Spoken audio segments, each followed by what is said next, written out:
Hold on to your hats, folks, because things just got real interesting in Washington. The Trump administration has just made an announcement that's sending shockwaves through the political landscape. This isn't just another day in D.C., this is a game changer. The Trump administration dropped a bombshell, announcing a major shakeup to diversity, equity, and inclusion programs across the federal government.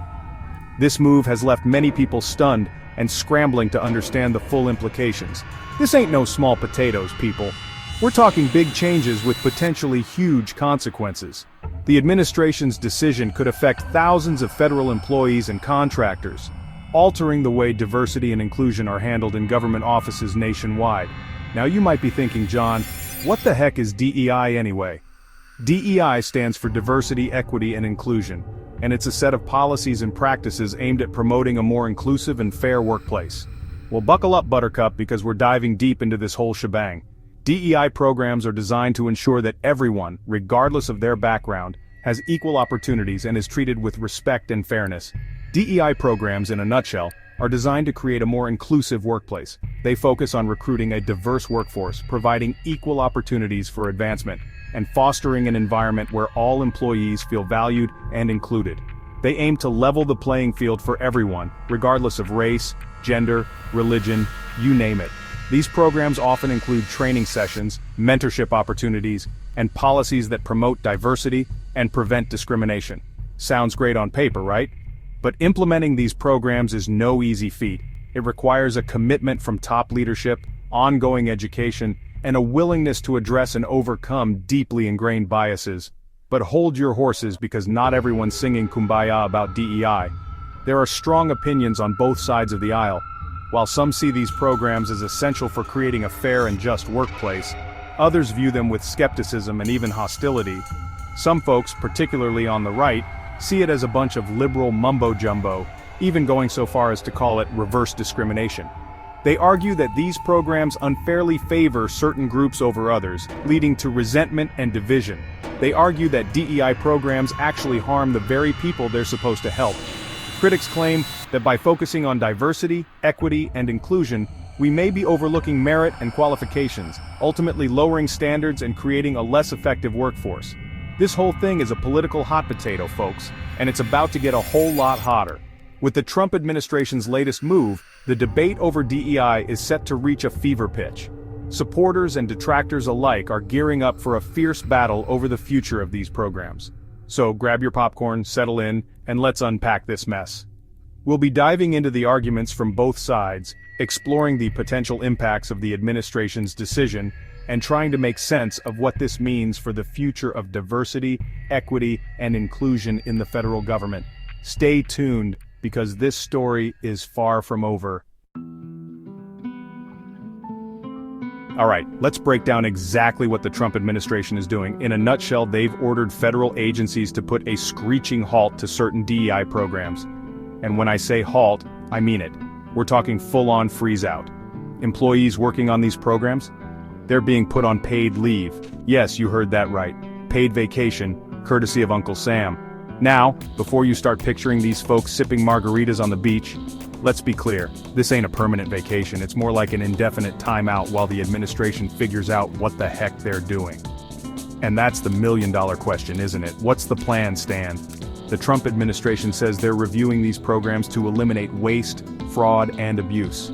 Sounds reasonable, right? But critics are smelling something fishy. They see this as a thinly veiled attempt to gut DEI initiatives altogether. Okay, time for a quick history lesson. Let's dive into the origins and evolution of DEI programs. DEI programs have been around for decades, folks. They didn't just pop up overnight. In fact, their roots can be traced back to the early 20th century, but they really gained prominence in the 1960s. They really gained steam in the 1960s during the Civil Rights Movement as a way to combat discrimination and promote equal opportunity. This was a time of significant social upheaval and change, with people fighting for their rights and demanding equality. The idea was simple. Everyone deserves a fair shot, regardless of their background. It was about leveling the playing field and ensuring that everyone had the same opportunities to succeed.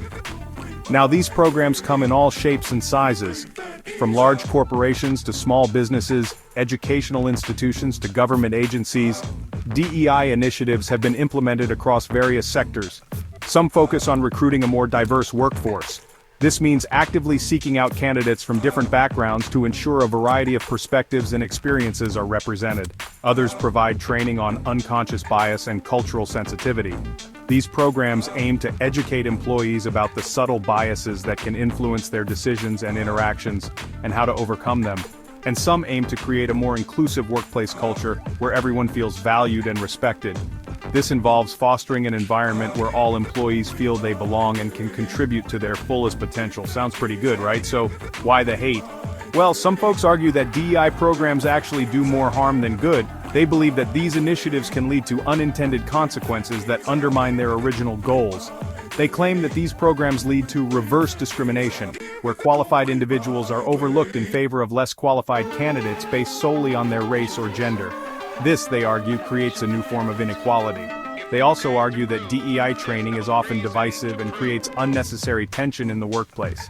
Instead of bringing people together, it can sometimes drive them apart by highlighting differences rather than commonalities. It's a complicated issue, folks, with valid points on both sides. On one hand, there's a clear need to address historical and systemic inequalities. On the other hand, the methods used to address these issues can sometimes be controversial and polarizing. But one thing's for sure, this debate ain't going away anytime soon. As our society continues to evolve, so too will the discussions and disagreements surrounding DEI programs. It's an ongoing conversation that reflects our collective struggle to create a fair and just world for everyone. Section 4, About Time versus This is Bull. Reactions to the DEI shakeup. Unsurprisingly, the Trump administration's decision has ignited a firestorm of controversy. The move to shake up diversity, equity, and inclusion programs has polarized the nation, creating a stark divide between supporters and detractors. This decision has not only sparked debates in political arenas, but has also permeated everyday conversations, from dinner tables to social media platforms. People are fired up, folks, and they're not afraid to show it. The streets are filled with passionate voices, each side convinced of their stance. The air is thick with tension, and the atmosphere is electric. It's as if the entire country is holding its breath, waiting to see what happens next. On one side, you have those cheering the move, shouting, "About time," from the rooftops. These individuals believe that the DEI programs have long overstayed their welcome. They argue that these initiatives have created unnecessary divisions and have been a drain on resources that could be better spent elsewhere. These folks see DEI programs as a form of government overreach, a waste of taxpayer dollars, and even reverse discrimination in action. They feel that these programs have unfairly favored certain groups over others, creating an imbalance that needs to be corrected. For them, this shakeup is a step towards restoring fairness and equality. They're popping champagne and doing the Macarena right now. It's a celebration of what they see as a victory for common sense and a return to traditional values.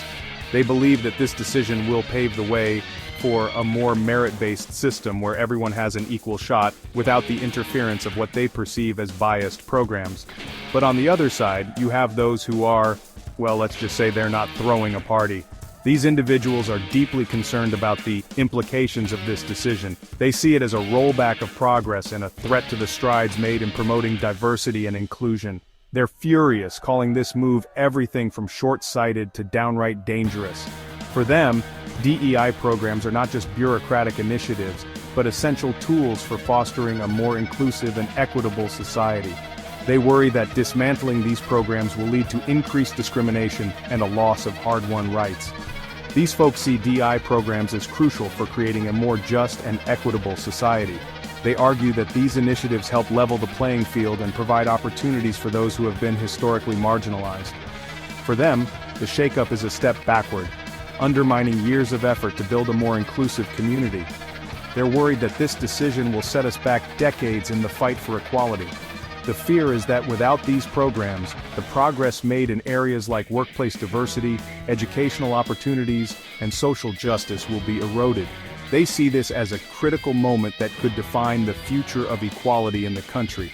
And then of course you have those stuck in the middle scratching their heads and wondering what the heck is going on. These individuals are caught in the crossfire of a highly polarized debate.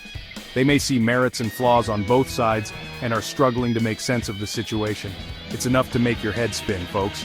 The nation is at a crossroads, and the path we choose will have lasting implications. Whether you're celebrating or protesting, one thing is clear. The conversation around DEI is far from over. The coming months will be crucial in determining how this shakeup will shape the future of our society. Section 5. Election Year Earthquake. How this impacts the race to the White House. Now let's talk politics, baby. This whole DEI debacle couldn't have come at a more interesting time. We're just a few months away from a presidential election, and this issue is already emerging as a major battle line between the two parties. On the one hand, you have the Republicans, who are increasingly aligning themselves with the anti-DEI crowd. They're betting that this move will energize their base and draw in voters who feel like the system is rigged against them. On the other hand, you have the Democrats who are using this issue to paint the Trump administration as out of touch and discriminatory. They're hoping to rally their base and attract voters who are concerned about social justice and equality. This is a high-stakes game of political chess, folks, and both sides are playing to win. Buckle up because it's about to get bumpy. Section 6. What's next for DEI? The crystal ball is hazy. So, what does the future hold for DEI? Honestly, folks, it's anyone's guess. The Trump administration has thrown a wrench into the works, and it's unclear what will happen next. Will they completely dismantle DEI programs? Will they revamp them? Or will they simply let them wither on the vine? The answers to these questions will have far-reaching consequences, not just for the federal government, but for the entire country. This is a pivotal moment for DEI, and the stakes couldn't be higher.